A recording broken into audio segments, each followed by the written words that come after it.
traidoras o sumisas.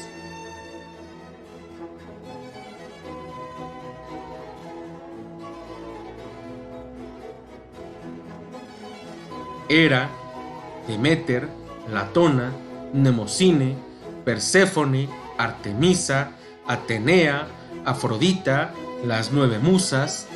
Estas son solo algunas de las diosas griegas, esposas o hijas de Zeus, que claramente sentado en su trono es el más importante entre los dioses griegos.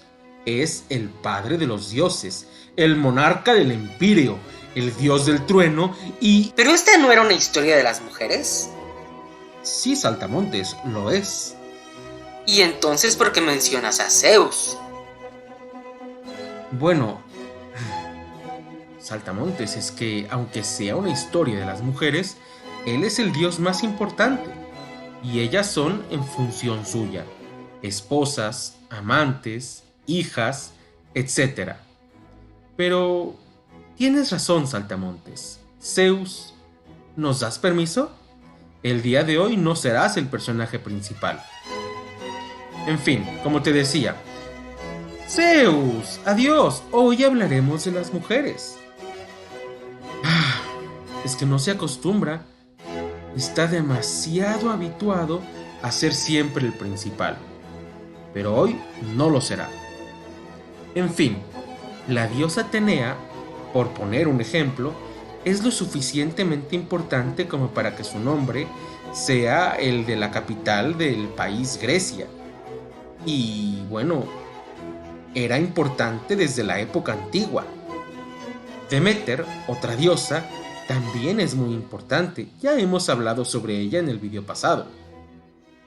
Y que junto con Artemisa y Hera fueron probablemente las diosas más importantes de otra era, de una hipotética época matriarcal. Pero sobre esta mitología arcaica ya hemos dicho lo que podíamos en el video pasado, de modo que en este no lo haremos más. Como sea, es innegable la presencia femenina en la mitología griega. Pero, ¿y las mujeres? ¿Cómo? Pues ahí están, y otras muchas que no has mencionado. Por ejemplo, Hestia, Temis, Éride, Gea. no son mujeres, y tampoco ellas cuyas estatuas estás viendo. ¿No? ¿Y entonces qué eran? Pues no mujeres. ¿Cómo no? No, eran diosas. Ah, bueno, pero diosas mujeres.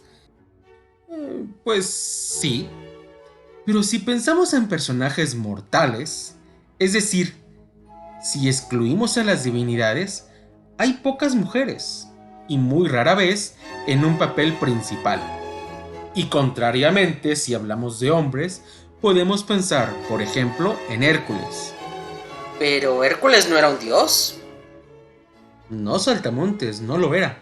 Era hijo de Zeus, pero su madre era una mujer mortal. Y bueno, caso similar es el héroe Perseo o Teseo que mató al Minotauro. Y bueno, entrando ahora propiamente en la obra de Homero, la Ilíada y la Odisea, nos encontramos con Aquiles, el mejor de los guerreros griegos, que mató a Héctor, el mejor de los troyanos. O a Odiseo, cuyas aventuras son testimonio de su inteligencia. La más importante de todas, claro, fue aquella gracias a la cual los griegos conquistaron a los troyanos, el célebre caballo de Troya. En fin, Homero y Hesíodo también eran importantes porque sus obras representaban valores, es decir, tenían un carácter educativo. A través del ejemplo de los héroes, los griegos aprendían los valores de su cultura. Debían ser valientes y buenos guerreros como Aquiles, e inteligentes como Odiseo. Y ahora, como ya hemos dicho, Hesíodo también era un educador, de modo que, aunque hable de dioses, la humanidad es muy importante para él. Nos presenta una obra educativa en que le debemos nuestro respeto y obediencia a los dioses. Él nos cuenta el Génesis griego, es decir, el origen de todo, que por no ser nuestro tema en este video, omitiremos la creación del mundo, pero hablaremos sobre cómo surgió el ser humano, el hombre. El hombre. ¿Pero no íbamos a hablar de la mujer? Sí, claro, pero hacer una comparación en los diferentes orígenes es algo muy revelador. Veamos. Similar al relato bíblico, el hombre es creado a partir de la tierra. Con tierra, Prometeo modela al primer hombre y posteriormente no lo abandona a su suerte, sino que le regala el fuego, aunque para hacerlo debe robárselo a los dioses. Esto, claro, enfurece a Zeus y entonces castiga a Prometeo. Lo encadena en el monte Cáucaso, donde todos los días un águila llegará y devorará su hígado. Lo matará. ¡Ah, caray! ¿Todos los días lo matara? Pues... ¡Ay, profe Pollo! Pues entonces no lo mataba, porque si lo hacía todos los días... Como te digo, el águila devoraba su hígado, pero como Prometeo era inmortal, su hígado se regeneraba y al día siguiente el águila volvía a comérselo. Vaya, parece como una tortura eterna. Pues sí, lo era. Zeus estaba enojado. ¡Ya! Pero lo hubiera castigado mandándolo a un rincón o enviándolo a la cama sin cenar. Pero matarlo, y matarlo además todos los días. Saltamontes, Zeus estaba muy enojado. Prometeo se había enfrentado a Zeus ya en 2 ocasiones, y en ambas por la misma razón, para ayudar a los hombres. Y bueno, por eso mismo, el castigo de Zeus no acaba ahí. ¡Ah! ¡Pero aún hay más! Sí, Saltamontes, hay más. Aunque este castigo lo dirige a los seres humanos y ya no a Prometeo. Él ya estaba suficientemente castigado, ¿no te parece? Pues sí, bastante. En fin, Zeus le dijo a su hijo Hefesto que modelara un ser que fuera muy perjudicial, una calamidad para los seres humanos, que les trajera grandes infortunios y desgracias. ¿Le encargó un monstruo? Bueno, un monstruo, algo más perverso todavía. ¡Wow! ¿Más? ¿Qué le encargó? Le encargó que hiciera a la mujer.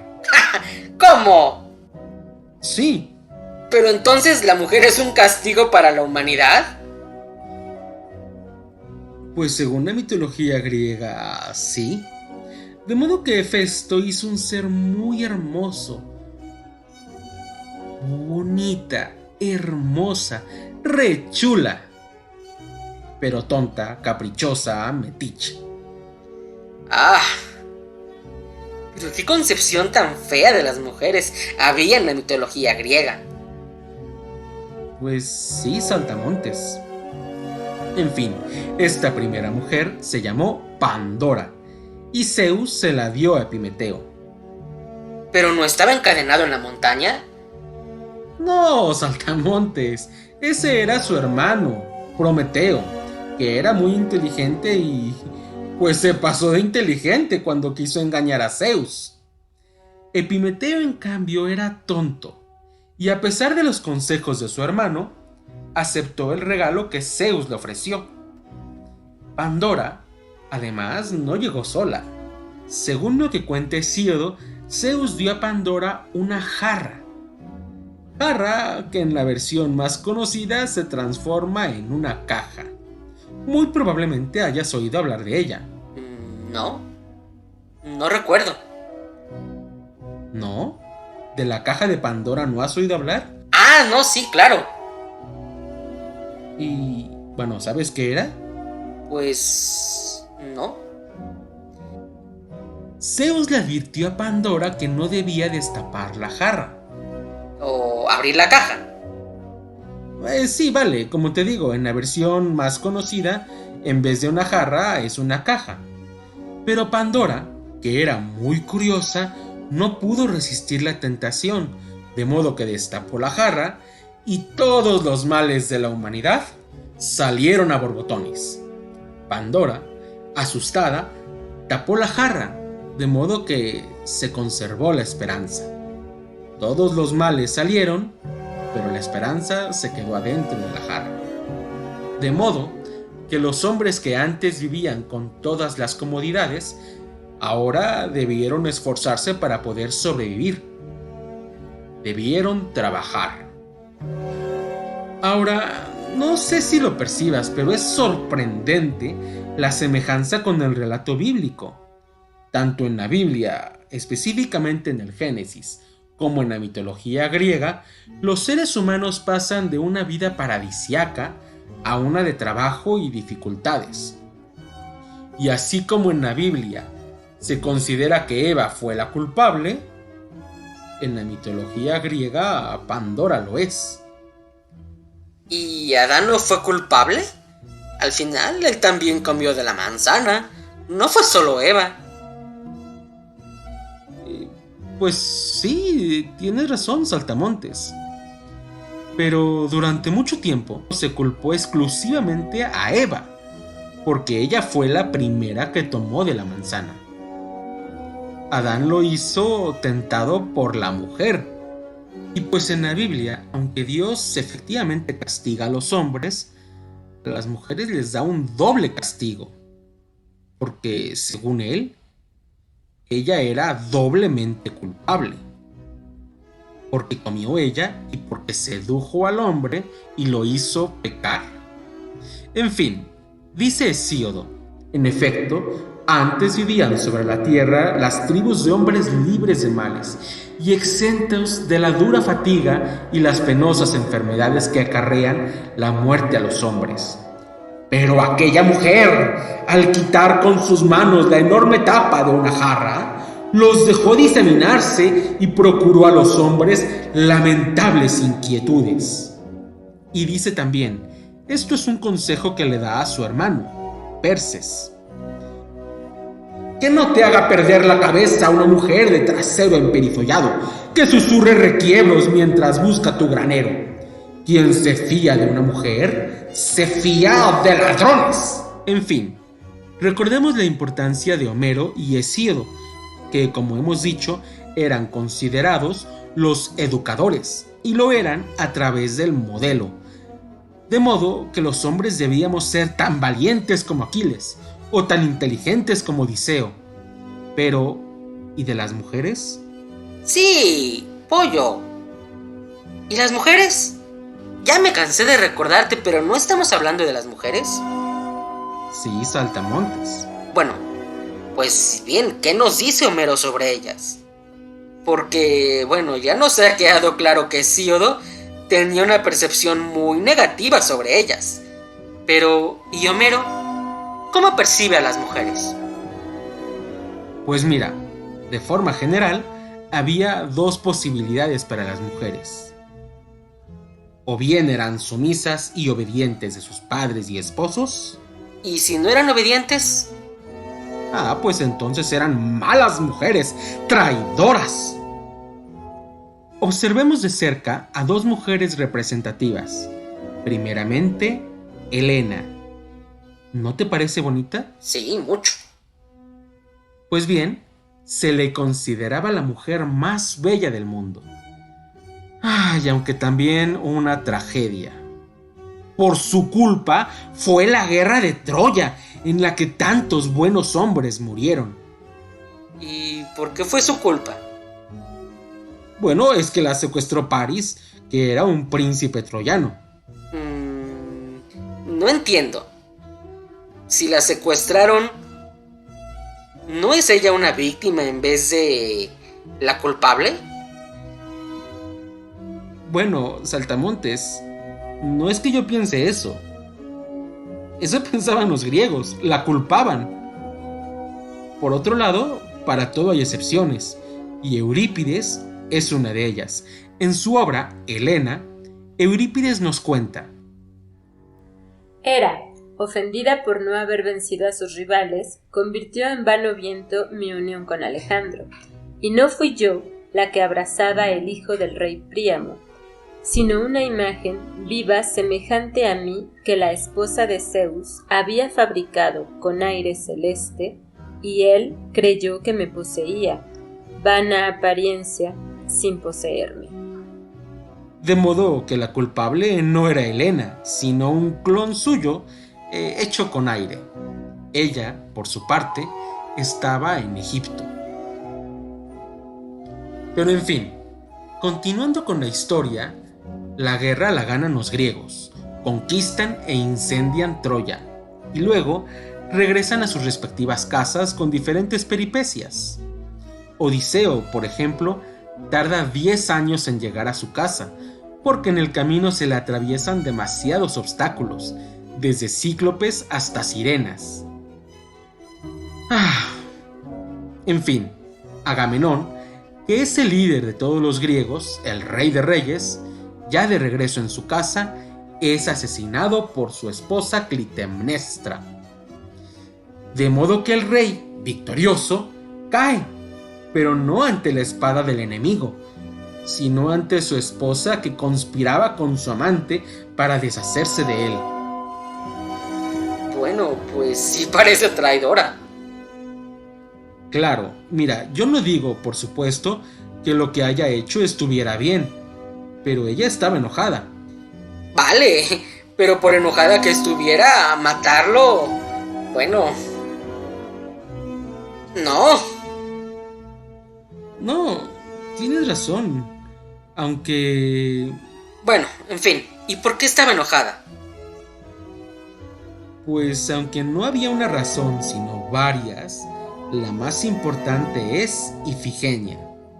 Oh, Agamenón le era infiel con otra, con una tal Ifigenia. No, Ifigenia era su hija. Entonces no entiendo. Mira, Agamenón, en un día de caza, se le ocurrió presumir que él era tan buen cazador como la propia Artemisa, diosa de la caza. Y claro, a la diosa no le gustó que se compararan con ella, de modo que castigó a los griegos por la ofensa y les hizo imposible continuar con la guerra, hasta que Agamenón pagara por su culpa. ¿Y cómo pagó? Artemisa le obligó a que sacrificara a su hija Ifigenia. ¡Ah! ¡Caray! Y Agamenón, pues... Ya no digas más. Claro, Clitemnestra... Bueno, parece que sí tenía buenas razones para estar enojada. Mataron a su hija. Bueno, pero saltamontes, no te adelantes tanto en la historia. En fin, no saltamontes. Clitemnestra no tenía buenas razones, según los griegos al menos, para estar enojada. ¿Cómo? ¿No me has dicho que mataron a su hija? Sí, bueno, pero déjame te explico. Clitemnestra tenía, digamos, los hijos más importantes de Clitemnestra eran Electra, Orestes e Ifigenia. Todos ellos eran buenos hijos, ejemplos a seguir. Ay, con todo lo que cuentas me da miedo preguntar, pero ¿por qué eran buenos hijos? Bueno, cada uno tiene su propia historia. Electra, por ejemplo, es una buena hija, es una buena mujer, porque venga la muerte de su padre, es decir, porque asesina a su madre. ¡Ay! Oye, qué familia. Y por eso es buena hija, porque asesina a su madre. Sí, porque estaba vengando la muerte de su padre. En fin, ¿y los demás? Bueno, precisamente de Ifigenia quería hablarte. Ella es una heroína griega. ¿Como Electra? No, otro tipo de heroína. Aunque bueno, Electra también es una heroína. Por haber matado a su madre. En fin, ¿quieres oír su historia? ¿La de Electra o la de Ifigenia? La de Ifigenia, la de Electra la dejaremos para otro video. Mírala, ahí está ella, soñando despierta, porque su padre ha escrito una carta a su madre ordenándole que ambas, ella y su hija Clitemnestra e Ifigenia, vayan a su encuentro, pues Ifigenia se va a casar con Aquiles. ¿Cómo? ¿Pero no la iban a matar? Sí, en efecto, pero la promesa de boda con el mejor de entre los griegos fue el anzuelo, y madre e hija van al campo de los aqueos, en donde más que una boda lo que la esperaba era la muerte. Era una mentira eso de que se iba a casar, era solo el anzuelo. En fin, pero ella, ¿por qué es heroína? A eso voy. Aquiles se enteró de esta mentira y se enojó mucho. Pues sí. ¿Y la defendió? Más o menos, porque más que defender a Ifigenia, Aquiles estaba enojado de que usaran su nombre sin su consentimiento. Es decir, era, sobre todo, una cuestión de orgullo. Y bueno, se dispone a defenderla de todos los que pretendan seguir las órdenes de Agamenón y llevarla ante su padre con el objetivo de sacrificarla en beneficio de la guerra, aunque no era por amabilidad hacia Ifigenia, sino por un orgullo herido. En fin, pero no me has dicho por qué es heroína. Mira, Saltamontes, Ifigenia le dice a su madre: Madre, atended a mis palabras, pues veo que te enfureces en vano contra tu marido. No nos será fácil obstinarnos en lo imposible. En verdad, es justo dar gracias al extranjero por su generosidad. Pero también hay que poner esto, que no vaya a enemistarse con el ejército y en nada salgamos beneficiadas. Está decretado que yo muera, y prefiero afrontar ese mismo hecho noblemente, descartando a un lado todo sentimiento vulgar. Y vayamos al otro tema. No está bien que Aquiles se enfrente en combate a todos los aqueos, ni que muera por una mujer. Un hombre es más valioso que 1000 mujeres en la vida, y si Artemisa quiso apoderarse de mi persona, ¿he de resistirme yo, que soy mortal, contra la diosa? Sería imposible. Entrego mi cuerpo a Grecia. Sacrificadme. Arrasad Troya. Entonces, ella es heroína porque... Pues porque sabe cuál es su lugar, porque es una hija obediente que acepta que si su padre quiere matarla, pues tiene el derecho. Y bueno, ella además defiende a Aquiles. Ya me confundí. ¿No era Aquiles el que la estaba defendiendo a ella? Sí, pero ella decide que mejor no lo haga, porque entiende, acepta y admite que un hombre vale más que 1000 mujeres. No quiere que se enemiste con sus amigos. Wow, parece la heroína de una telenovela. Sacrificada, sufrida. Pues sí. En fin, debemos por supuesto hablar también de otra más. Pues si ella es tan heroína como Ifigenia, no parece algo agradable. Es un poco diferente. Hablamos de Penélope. Ella era la esposa de Odiseo. ¿Te acuerdas que te conté que además de los 10 años que dura la guerra, Odiseo demora otros 10 años en el viaje de regreso a su casa? Sí, porque se le atravesaron muchos obstáculos. Pues bien, en esos años Odiseo tiene otras mujeres, Calipso y Circe, y tiene hijos con ellas. ¿Y en todo ese tiempo qué estaba haciendo Penélope? Pues no lo sé. Pues en la imagen, ¿qué parece estar haciendo? Ah, claro. ¿Tejiendo? Sí, mira, la segunda década de ausencia de Odiseo fue muy complicada, porque como él no regresaba, todos creían que había muerto. De modo que, siguiendo las costumbres, Penélope debía casarse, y la fortuna de Odiseo pasaría a manos del nuevo esposo. Pero Penélope no quiere.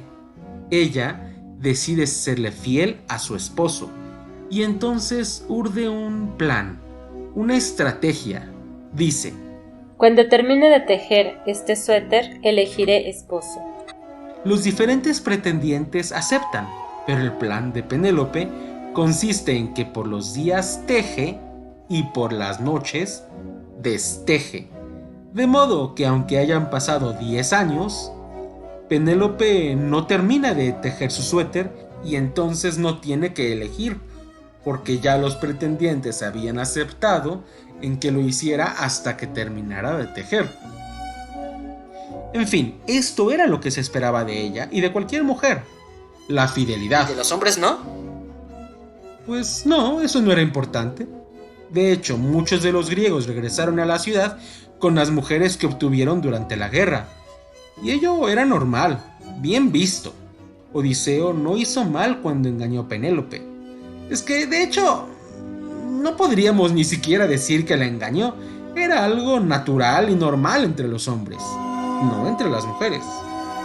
Y claro, sí se esperaba que ella le fuera fiel. De lo contrario, Penélope habría sido una traidora. En fin, opción A: Helena y Clitemnestra, traidoras. Opción B: Ifigenia y Penélope, sumisas, fieles, obedientes. Si siguiendo la educación griega, los hombres deben ser tan valientes como Aquiles e inteligentes como Odiseo, las enseñanzas para las mujeres era la de que fueran tan obedientes como Ifigenia y fieles como Penélope. Pues... Ay, profe Pollo, ¿no parecen heroínas? Tranquilo, porque en el próximo video hablaremos de dos mujeres excepción, que sí lo fueron. Rebeldes, inteligentes, valientes, mujeres que rompieron los modelos de ser mujer y se construyeron a sí mismas.